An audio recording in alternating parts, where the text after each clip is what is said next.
My name's Jay Tucker. I've been here in LA for about 15 years. My areas of expertise are really in tech and media. I run a center at UCLA's Business School focused on media, entertainment, and sports, but from a business perspective. So innovation, leadership, diversity and inclusion, tech management, reaching consumers, new business, stuff like that, right? My name is Cheryl Ridge, and I am executive producer, Doug DeLuca, just here to do the work in any way possible to, mentor young people in any way possible. Mitch Richmond, excellent NBA player. Just like anything else, is trying to help the community, trying to give back, especially, I've got my hands in a lot of projects now, but it's all about us now, trying to come together and do it together. I think we got so many people trying to do it individually, and we're trying to do it for the same thing, but I think we're better suited if we do it all together. I'm the founder and president of the Nogales Buffalo Soldiers Legacy Association, and just briefly is that last year my family and I discovered that my grandfather, who served in the United States Army over 100 years ago, we just learned that he was a Buffalo soldier. So with this newfound discovery, I have partnered with the leaders, the city of Nogales, the mayor, and the community came together, and we did a huge 3-day tribute to the Buffalo Soldiers and did a museum exhibit, and that was for kickoff of Black History Month. And this is to, the mission of the Buffalo Soldiers Legacy Association is to educate communities and students locally and nationally. So I've been so excited that this was so well received that pretty much 2022 is already full. The exhibit's going to various museums already, and we're going to take this nationally. And one last thing I want to say is that any descendants of Buffalo Soldiers, please contact me, because as we start going to cities, I want to include your story, your bio, in the exhibit. Hi, I'm Kevin Clark, Jack R. Foundation for the Performing Arts. This is 31 years in the works. I am proud to be here today as a descendant of a Black Panther. My mother, Barbara Clark, who's in pretty bad health right now, but again, I fight on for her, and the spirit of all the things that she's taught me is to serve, serve, serve. And all I can do is just be proud and prideful of the fact that she was my mother. I'm Rashid Bahati. I've been knowing Kevin for a pretty good little while, as I was expressing. I taught school some years in Compton Unified School District, and I think that's when I met Kevin. And we started going to France right after that, to the Cannes Film Festival. And actually shortly after that, I formed a distribution company for independent Black film. And the whole focus was around international distribution. But along that curve, as I mentioned to the brother here, we had a company called Streamcasters, which was formed by brothers that had cashed out of Microsoft and self-made millionaires, and started a company at the time in the late 90s. Late 90s, we were doing streaming media, we had URLs, we were doing selling email, all kinds of things prior to, everything that has happened now. So I feel very fortunate on that level. But one of the most important things, I'm in the film business as well, but one of the most important things I do right now is my son is a 10-time U.S. champion cyclist. He has traveled around the world, one of the few African Americans involved in the sport. He started a foundation 10 years ago. It's called the Bahati Foundation, and we serve inner city youth. In fact, we're doing a screening on your campus in the next 3 weeks at James Bridges Hall. He did a race across America, from Oceanside, California to Annapolis, Maryland, over about 3,000 miles in 6 days. A 4-man team. So they're showing a film. This was all documented, and showing a film, and we're going to show it at UCLA. So that's one of the most important things I'm doing right now, is serving young people in the community, getting them involved in the same sport that my son was involved in. Who's the subject of the movie? Which one? Oh, the movie I'm working on. Yeah. Okay. Who is this person? 'Cause this is just Okay, I'm the executive producer of a major film right now on a gentleman who, at the turn of the century, African American, was the first champion, first sports superhero of any sport. His name was Major Taylor. He was a bicyclist at the turn of the century, became a world champion in 1899, became a self-made millionaire from riding bicycles. So his story is very compelling. I'm really excited that we're doing a major motion picture on this man's life right now. We have Clement Virgo. If you guys are familiar with the Book of Negroes, he was the director of that. I also have the scriptwriter Robert Isaac, who wrote Great Debaters. He's the scriptwriter, so we have a really solid project. I'm really excited about that. So that's it. So now, Sister Juliana, can you please tell us your story? Because it's riveting, but it's something I want you to share and have it impact people like Dana. We don't see it. We just don't have enough, younger black women who are willing to share. And I know from your mentorship. So please tell us how people like Dana can meet people like you. Well, people like Dana, first of all, I just want to say anybody coming out of college at this time in history, in 2022, my hat's off to you, my heart goes out to you, because it is a heck of a time to be starting your life and trying to see where you fit in.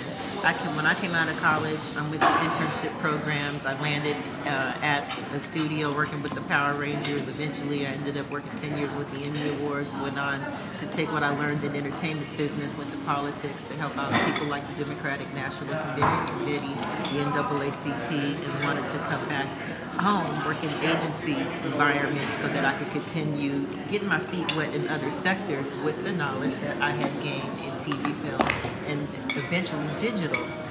So what has happened now, if you've already gotten a little bit of a start and say you maybe have had some entry-level experience or in the middle or whatever, COVID may have been one of your most tremendous times because of the opportunity that was afforded to some people, for all the folks that were shut down and needed help.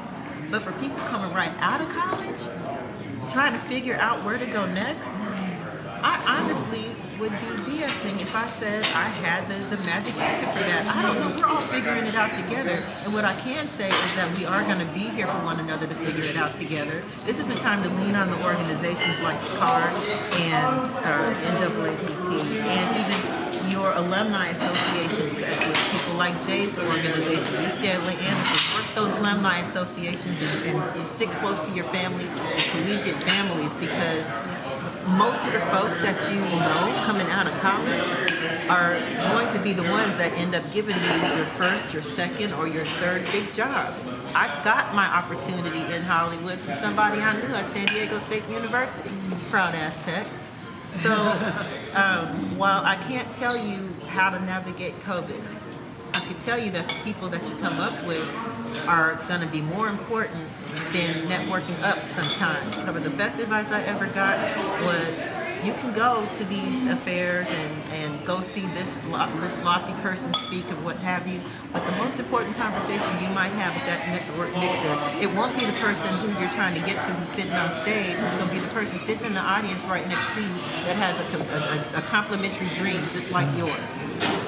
And that is the realest, most valuable thing I can say is, don't be afraid, because we're all figuring this strange time out, to lock arms with your friends. Look left and right, not just up when you're trying to get ahead. Because I promise you, I have a lot of people to thank for where I am right now. They weren't steps ahead of me. They were the people that came up with me in school, and we just pulled one another up. So I can say thank you to Tammy Solomon, who's sitting right there at Disney Studios right now. Thank you to Robin Harrison, who's sitting there at the NAACP Hollywood Bureau. Thank you to Jamal Finkley at YouTube Black Tree and so many other people that I can say have journeys that are as interesting or much more compelling than mine. I have too many people to thank. So look right, look left when you're networking. Don't forget your people. And if you have storytelling skills, whether it's by camera or you're a trained writer, just continue to look at where the next piece of technology is coming from that helps people communicate with one another. Because no matter what the technology is, it's all being used to make a point to somebody. And you already have a leg up on everybody because you know how to distill the point and find the relevance. So never be afraid of new technology because somebody's going to need to make a point with it. And tell us about Mentor Mesh. This is MentorMesh.io. Go there right now, especially if you are a person who's interested in technology in the sense of you want to be a product manager or a program manager for a company like Salesforce or Adobe or Microsoft and what have you. MentorMesh.io was founded by a man named Jay Taylor. That's J-A-E Taylor. And he has been a tremendous force in my life because one of Jay's reasons for getting up in the morning is that he wants more black and brown and other people to have a way into tech without feeling intimidated by the process. He tells his story about the fact that he didn't have a degree when he got his first tech jobs and started working his way up. So the barriers are not what people sometimes want you to believe. And if you're a person that feels like there's a wall you're trying to scale and you need somebody to throw you a rope, I need you to go to mentormesh.io, sign up, and look out for links to our mobile application that connects you not only with Jay, but other people to network with that have accelerator program knowledge. If you're looking for, information about who's the best to go to for your project management certification. And for me, I ended up with Mentor Mesh because I needed to shore up some skills that I already had in the product development area. So even with somebody like me who's considered more senior, when technology is new, I got to brush up. It's sort of like when attorneys go to get continuing education because the law keeps changing. That kind of culture is already embedded in places like lawyers and doctors and stuff like that. And continuing education is not necessarily a mindset that other sectors have been primed to indulge in. So I'm here to tell you, don't be sitting around the table because you've been around a while acting like you know everything. Things keep changing. Right? So mentormesh.io, I don't care if you are fresh out of college or mid-management, there is a connection for you to be made. If for nothing else, just come say hi because we're a great community. Thank you, Julia. I found Mentor Mesh. I joined the Mentor Mesh space about a week ago. I saw her on LinkedIn. How has your life changed? Man, it changed. I met quite a few people who want me to help aggregate some folks to do a topic around some of those people that we really need to reach. But some of those young people can do something called reverse mentoring. Some of these young people know more about tech and are more linguistic around things that people are still trying to get certifications for and still trying to scale. These are the things that I want to start putting these folks in the same room together and figure out what we can do to meet each other and have some impact on something that we can feel. So Mentor Mesh, I plan on doing a space or helping you help me with a space that I think all of us can connect with. So that's what I'm hoping is that this table can connect with a Mentor Mesh space and we can calendar it. It's audio only. But Not always. so we can add video to it? Absolutely. So in the Mentor Mesh space, Man, that's all I see is the audio one. the Mentor Mesh space is specifically a community platform. Every place that we do events it's based on the type of platform where the event is. So when we were doing LinkedIn audio, it's because it's about LinkedIn audio. Sometimes we do YouTube. Sometimes we do streaming. We do Clubhouse. Okay, I've said enough, man. Hey, man, I want to talk to you. You found us on social audio because social audio is like the thing that everybody is looking at as the next big lane that brands are thinking about utilizing. To me, it's just an extension of podcast, which is an extension of like radio on demand. Right, and I don't get it because audio is great, but the advent of adding video on top of that is my God. Oh, come on, you know what that is. So the benefit of social audio is that unlike Zoom, where you have to be, I have to do my hair if I want to see you on, like, Zoom video. I can be on Clubhouse with you and be like, doing dishes and multitasking. It's the idea of multitasking while you do something that's like a live podcast that connects people, and you can just be in your hair curlers and nobody knows it. And the good thing about it is that you didn't get a chance to see the person. This image, this illusion of what we see. With social audio, all you heard was the voice and the connection from the spirit. And that's why Clubhouse blew like it blew when everything was shut down. The visual was gone. Okay. They both have their purposes. Sometimes I like seeing a face, and other times I don't need y'all seeing my face. The other thing you gotta remember is that your brain is doing different things when you're watching versus just listening, right? So one of the things we don't talk about enough, in terms of sensory perception, right, when you listen to words, there's always an interpretive layer, right? There are sounds, your brain has to interpret them and make sense of them. Your optic nerve goes directly to your brain. There is no interpretation, you're just absorbing it. And so even though, folks are talking while you're looking at them, it is much easier when you have something where people are watching, for people to just lean back and not really engage. When they're just listening, and I'm sure you've noticed this yourself. Like if you're riding in your car and you hear a news report about something while you're driving, you're like, whoa, wait, what's going on? Whereas when you're watching TV, the same report, and you're just like, whatever, right? Because you're just leaning back and you're not fully engaged. So on the one hand, what the beauty of video-based teleconferencing is that you get to see body language. You can potentially be more engaged. And in small group communication, that's great. If there's only 3 people in the conversation and y'all are all looking at each other, it's very intense. But when you get to 50, 100, 200 people, what are you really doing? What is the visual actually adding? It's like watching TV. You're going to lean back. And unless somebody has scripted a story for you to absorb, you're not going to be engaged. Okay. So you're better off in that situation if it's a group conversation to think about other solutions. Right. Well, sticking with Jay Tucker, what is your feeling about radio, podcasting, social audio?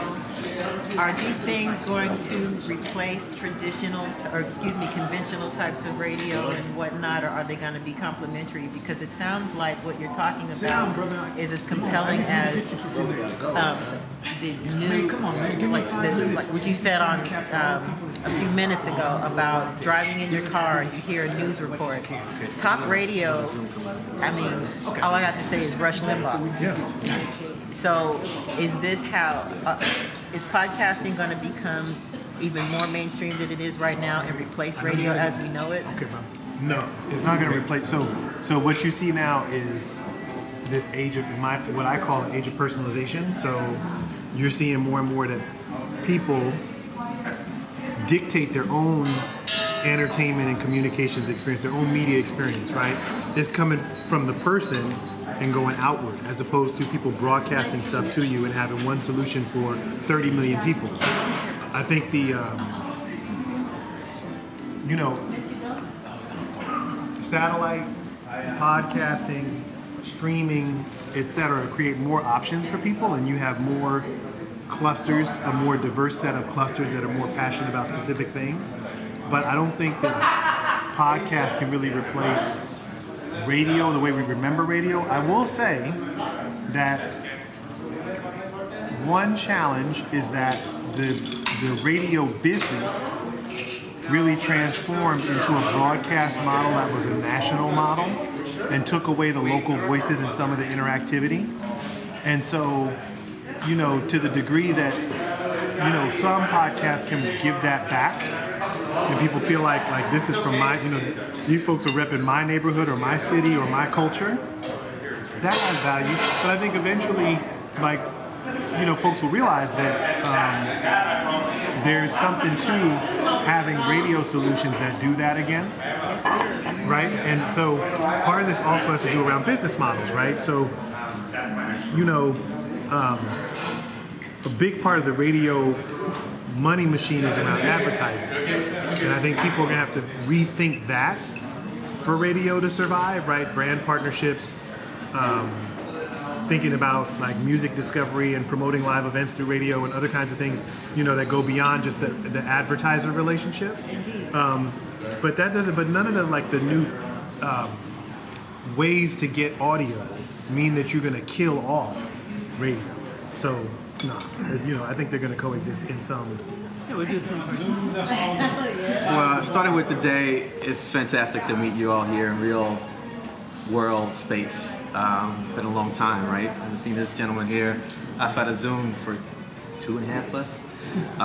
So it's fantastic to be here. So I'm a designer. That's how I would describe myself, right? Designer meaning coming from the heart and the soul around what you want someone to experience. So in my case of kind of meeting both these guys back in the day was the vision around a platform that will allow people to connect for their careers and what could they experience in that could make it better for them.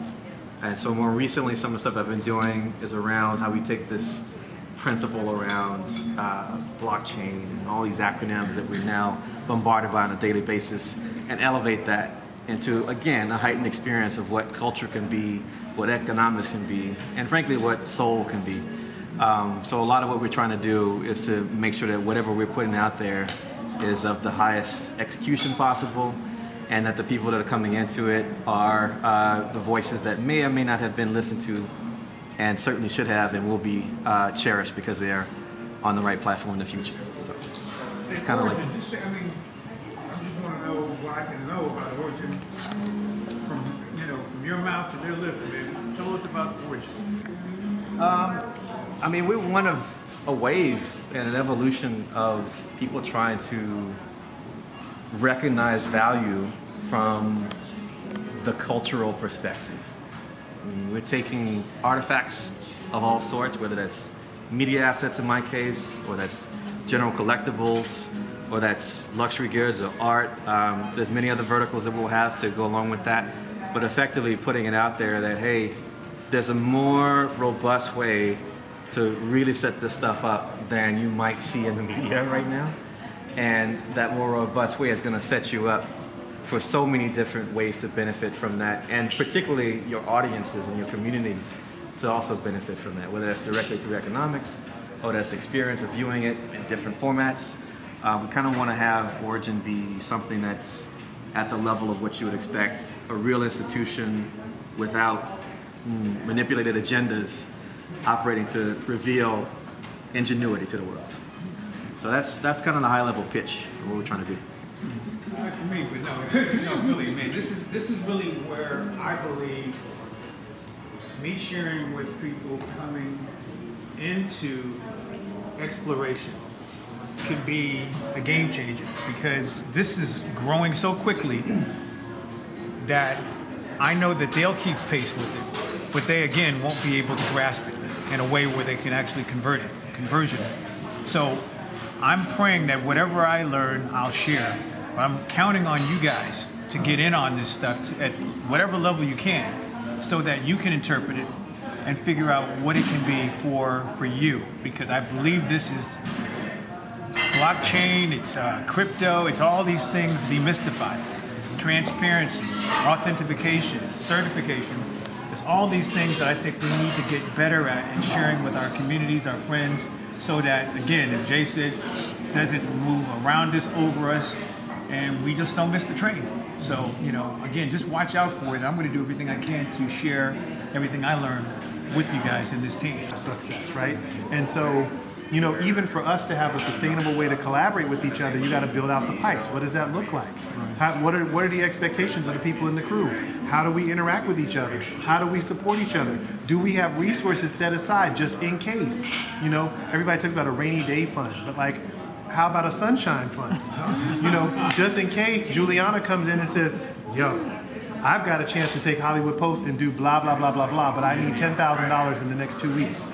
That's actually true. Right? Actually, That is an actual and like IRL situation. Right. No, here's my What we place. call a use case. Here's my place. I'm going to use this place. I joined this place for a reason. I haven't really figured it out quite yet, but I want to use this place so that anytime you guys need to use it for meetings or for pitches or whatever, I got it.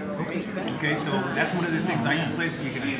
And it you know, I pay membership fees, but it costs you guys nothing. So let's leverage this place. For sure, for sure. Move along. What makes sense? Okay. And the last thing, man, I was thinking about this all month because everything about Black History Month has been basically co-opted by people invading other countries and all kinds of silliness. Yeah. Black History Month is great. What I would like to see us do, starting Juneteenth and rolling forward for the next month, right? Starting Juneteenth and going for a month, is Black Future Month. Is to stop talking about, not in the sense of our history's not important. It's incredibly important. But to talk about where are we going and give people their flowers now, the people who are here now, and talking about what are they doing. I'm saying starting with Juneteenth and pushing forward. So June and July. But like future months are big because you're cutting Juneteenth, is cutting it in half. And that's on purpose because June is also Pride Month. And folks need to have their Pride Month. Just like I wish we had our Black History Month. You know, they should have their Pride Month. But starting Juneteenth.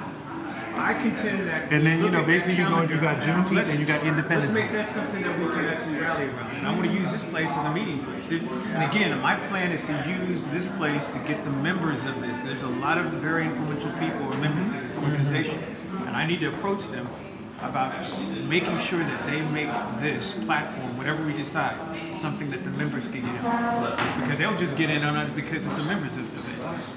So let's please think about a date, a calendar date, and work backwards. And I'll use everything I can. Can I introduce myself? Invite everyone to Juneteenth. The museum exhibit is coming to Pomona for Juneteenth. So I would like to invite everybody to Buffalo She's Soldier. got all of Mr. Powell's stuff. I mean, again, we're throwing everything against Secretary Powell or? No, Anthony Powell.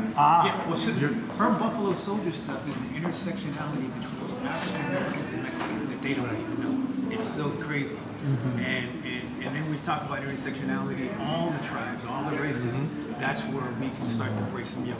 And that's important too because I recognize that to the degree, you know, like the African American community in LA, it feels like it's been shrinking, and it's in the process of being erased.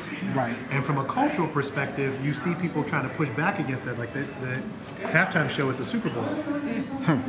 But the thing is, that's not supposed to happen at the expense of our Asian American cousins, and it's certainly not supposed to happen at the expense of our Latin American community, which here in LA is like half the population. Right. And so when you have those moments of intersectionality or collaboration, historical collaboration between different communities and stuff like that, like we need to highlight those because that's a big part of this larger community we live, work, and play in, right?